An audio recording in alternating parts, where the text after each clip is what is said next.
Hello and welcome to the 11th BrettCast episode, the sort of podcast where I take all of my individual segments and jam them into one longer video that releases once, maybe twice a week. Kicking things off with a triple dose of gaming talk, where I'm going to first talk about 8 video game series and or franchises that I just couldn't get into despite trying. Secondly, I'm going to talk about Transformers Devastation and why I think people that are Transformers fans give it such a high praise. Thirdly, I'm going to be discussing and giving my thoughts on the game Dead Cells. Finally, I'm going to go over to movie and TV talk, where I'm going to talk about a few things from the 4th season of the CW show The Flash. With that out of the way, let's get into it.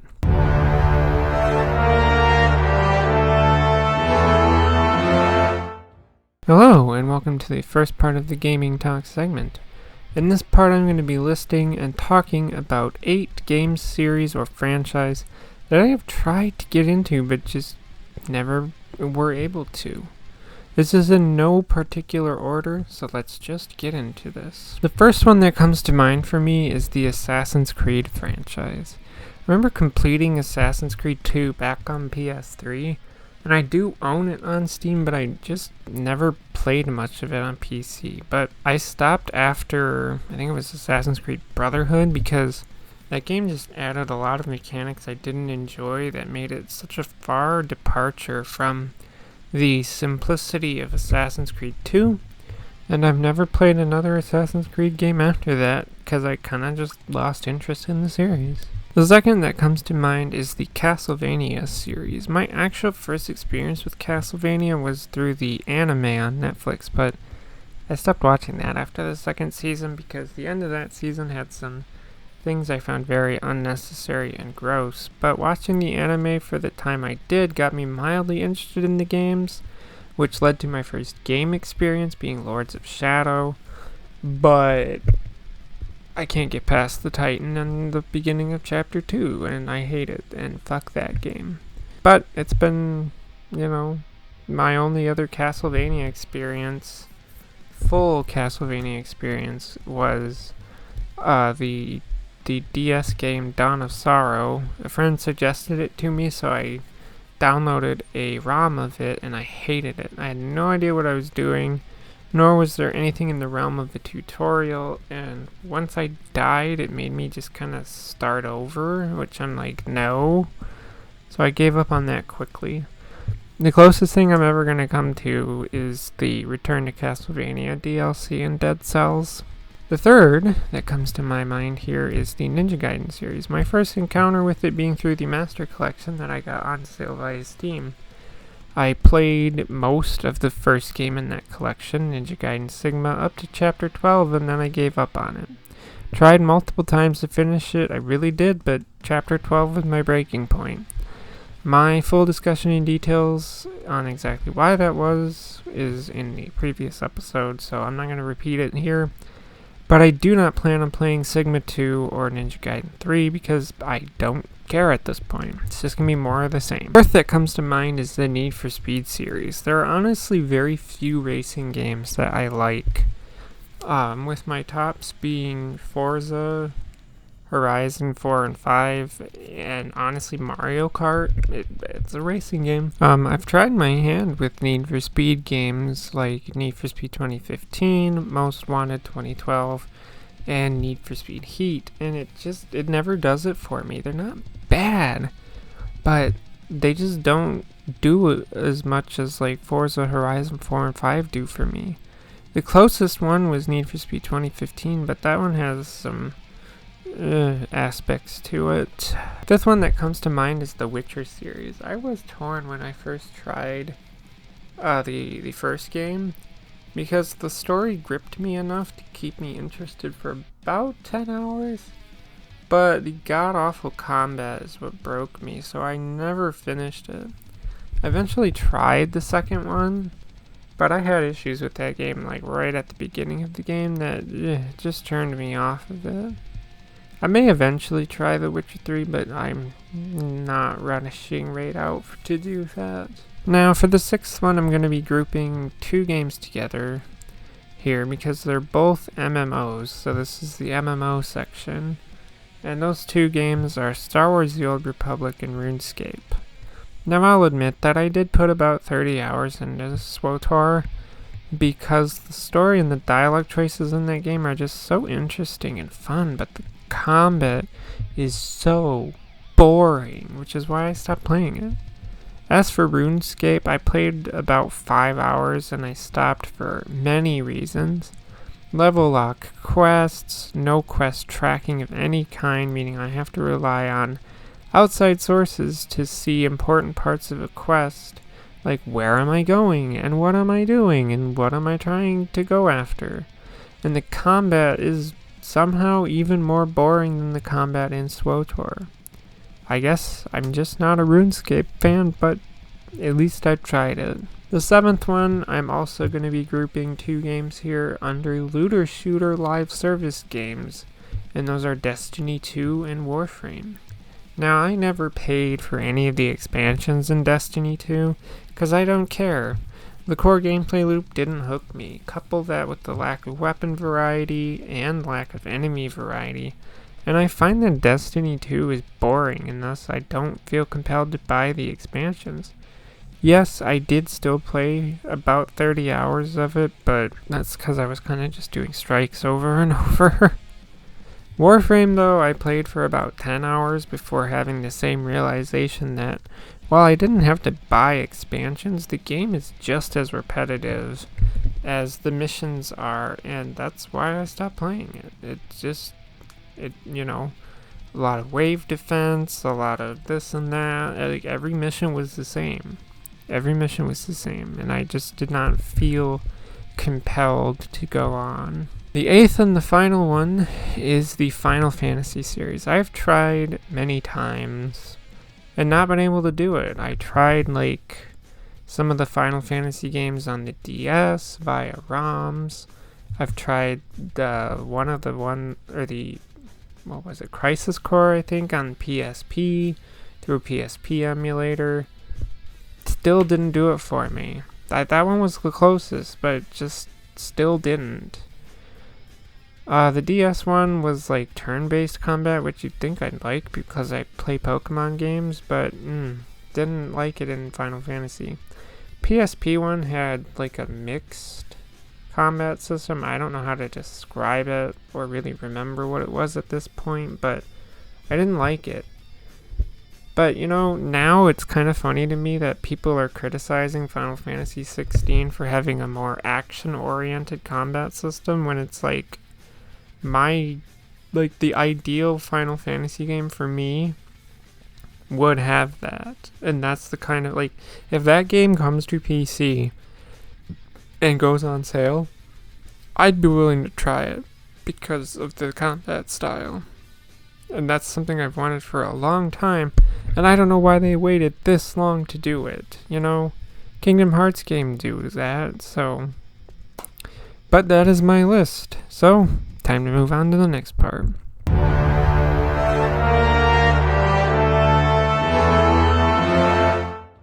Here we are at the second part of the Gaming Talk segment, where I'm going to be talking about one of the good Transformers video games, Transformers Devastation. This is a game that I've played through around 3 times, and what I really want to focus on is why people give this Transformers game specifically such high praise. Let me start off again by saying that Devastation is one of the good Transformers games that's on the list with the likes of War for Cybertron, Fall of Cybertron, and on my personal list, Rise of the Darkspark. However, I don't think that Devastation is such an amazing game that some people make it out to be, and I want to know why that is. And the first and most obvious one to me is that Devastation is completely Generation 1 in every visual way, even in terms of the characters.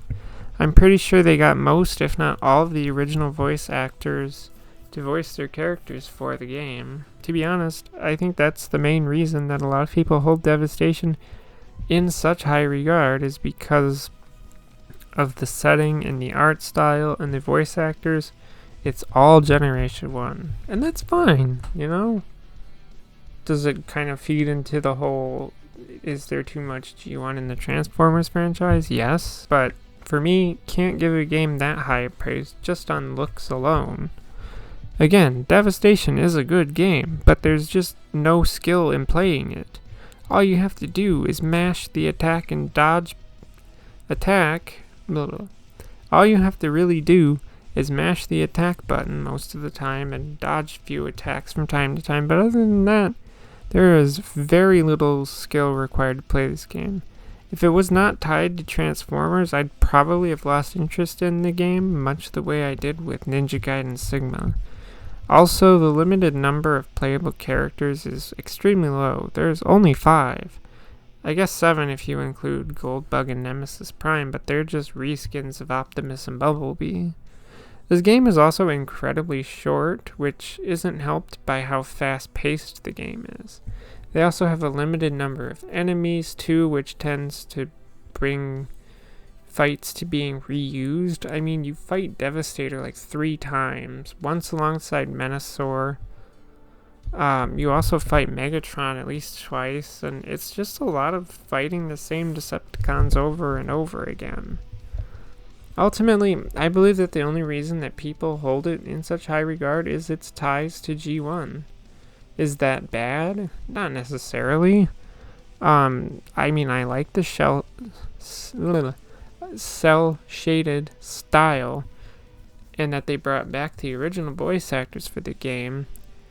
But like I said, if it was not tied to Transformers, all of this, I probably wouldn't have played it as much. Probably would have got bored with it pretty quickly. But that is, in my opinion, the reasons why I feel like Transformers Devastation is just praised so much out of all the Transformers games. Which, to be honest, for me, if you were like, okay, you can only play one of these games, and showed me War, Fall, Rise of the Dark Spark, and Devastation, I'd probably be more likely to pick between War and Fall than Devastation. But that's just me. But on to the last part.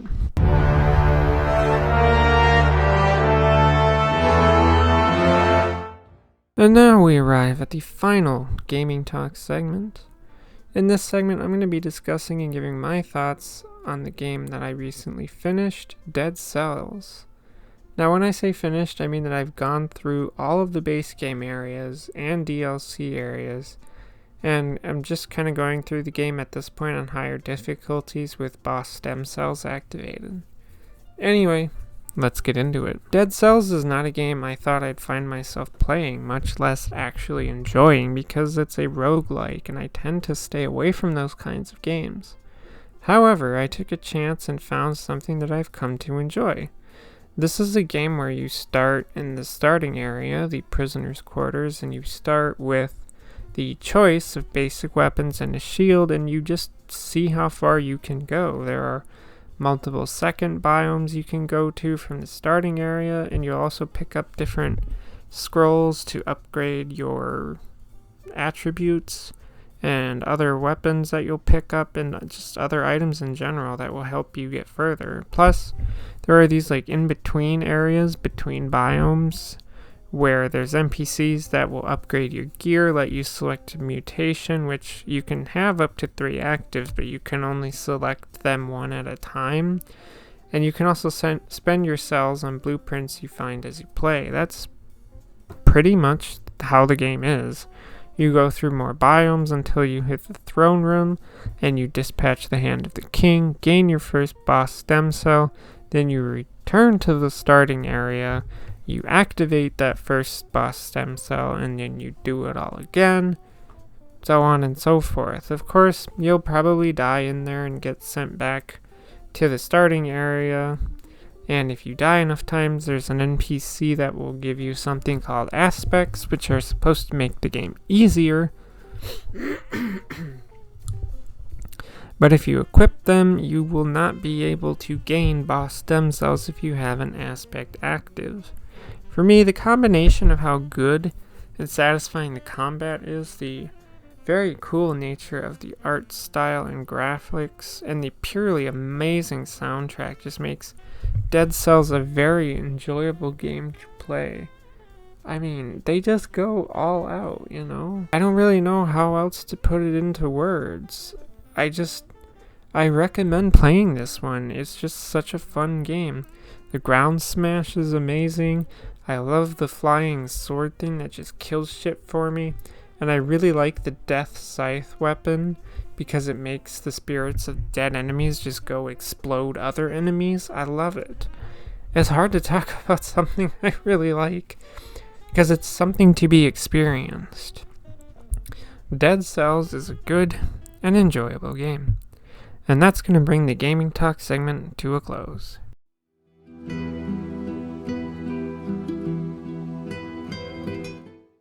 Hello, and welcome to the Movie and TV Talk segment.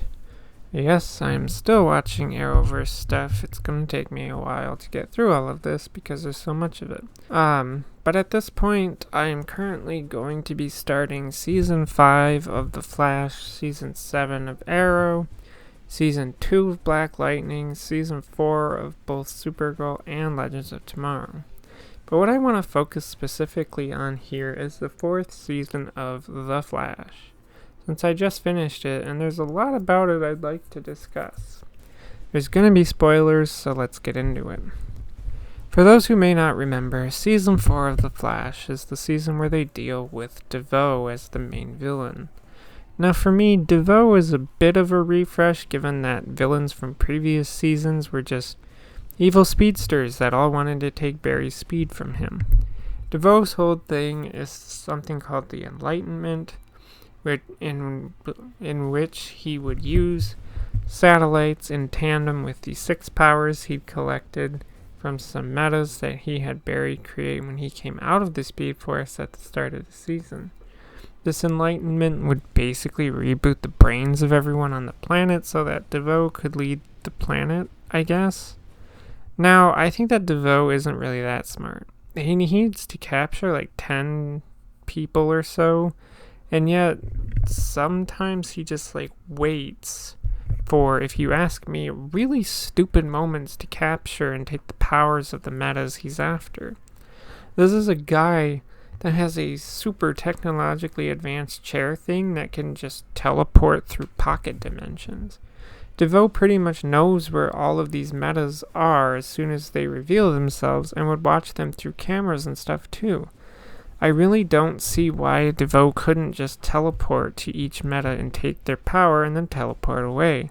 That way Team Flash wouldn't really be able to stop him because it would have happened so quickly.